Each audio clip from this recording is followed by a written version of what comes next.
Knowles on the News. Susan Knowles. You know, so often what we hear in the news is fragmented and must be pieced together in order to really tell what's going on behind the scenes and what might be about to occur. It's easy to lose focus and miss what's being said or not being said, as the case may be, because so many events are happening so quickly, one right after the other. Last week's events are a prime example of how important information about what our government may be doing gets lost in the shuffle because so many prominent events are grabbing the spotlight. These events may have even overshadowed important clues provided during an earlier speech in the week by the Obama administration, which, if fulfilled, will negatively infringe upon our Second Amendment rights. Let me explain. It seemed that one minute we were watching Israeli Prime Minister Benjamin Netanyahu's speech before the United Nations General Assembly and his deafening 45 seconds of silence, when almost immediately we were whisked away to a massacre in Oregon in which 9 innocent people lost their lives at the hands of a coward. Now, wasting no time, President Barack Obama took center stage to angrily politicize the need for more gun control in the United States following the shooting in Oregon. Now, this time, Obama's approach to impacting Second Amendment rights was clearly different, and it was even reported by the mainstream media that he was visibly upset. Now, during this speech, he touted how wonderful the laws crafted by Australia were in regards to eliminating mass shootings.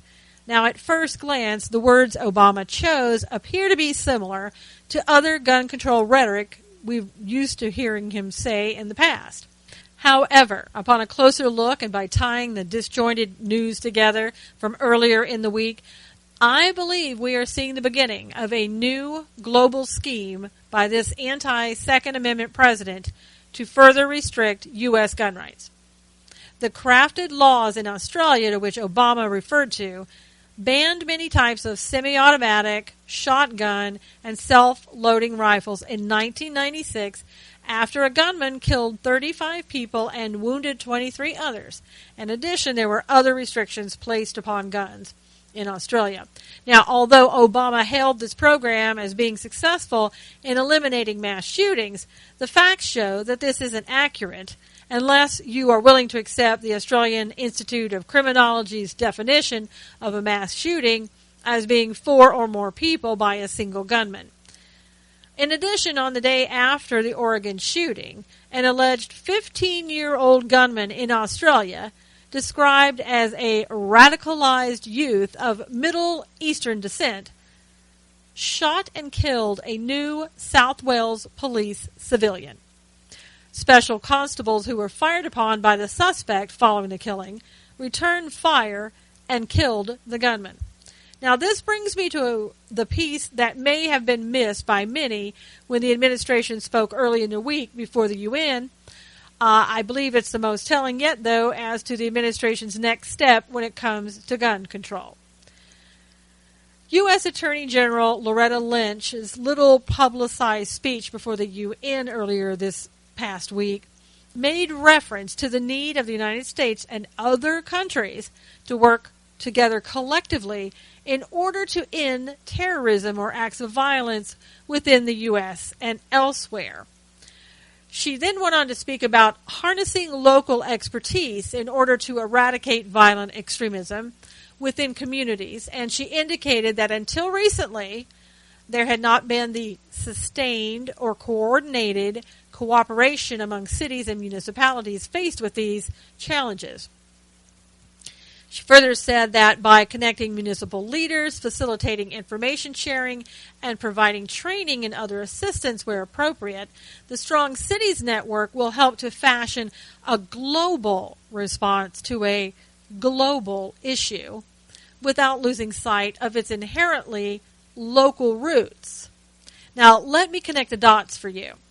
I recently wrote 2 articles on the Blaze in which I questioned whether Baltimore was the new testing grounds for federalizing the police, and I also posed the question of whether Baltimore was paying back a favor it owed the administration by agreeing to resettle Syrian refugees within its city. Now, while some called me a conspiracy theorist for my opinions, I believe that the only thing I missed was that Obama's focus on Baltimore has a more global aspect to it than I first realized. After Obama mentioned Australia's gun control law and following Lynch's UN speech, I'm convinced that when Obama stepped up to that podium following the Oregon shooting, he intended to set a firmer tone and take a more global approach to gun control laws under the Strong Cities Network initiative mentioned by Lynch earlier in the week. Baltimore is just the beginning, folks. I really believe that. As this administration moves to connect all communities in its approach to combating violent incidents within the nation, the next goal will be to try and convince the American public that a global approach will end mass killings both nationally and around the world.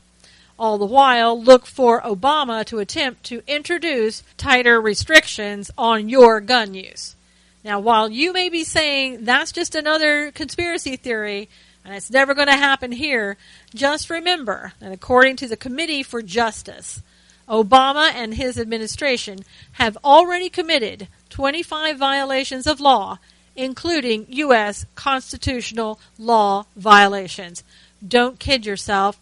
He is on the move. This president loves the UN. He's always wanted to involve the UN in our business. And if he convinces enough people that this is what should be done, the U.S. Constitution will no longer have validity under UN jurisdiction. We need to stay vigilant. We need to protect our constitutional rights.